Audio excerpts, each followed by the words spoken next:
Pap, siz ba? Iya, men ғой. Маман қайда? Мама магазиндегі сізге алып кетсін деген. Адам өзі шаршап келген кезде өзі жаяу келсе болмай ма екен? Білмеймін, көп зат алған сияқты. Шаршап тұрсаңыз, мен барып қайтайын машинамен, жақын жер ғой.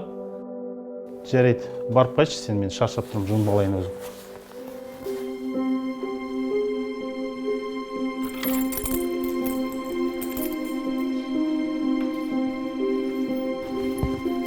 Рахмет.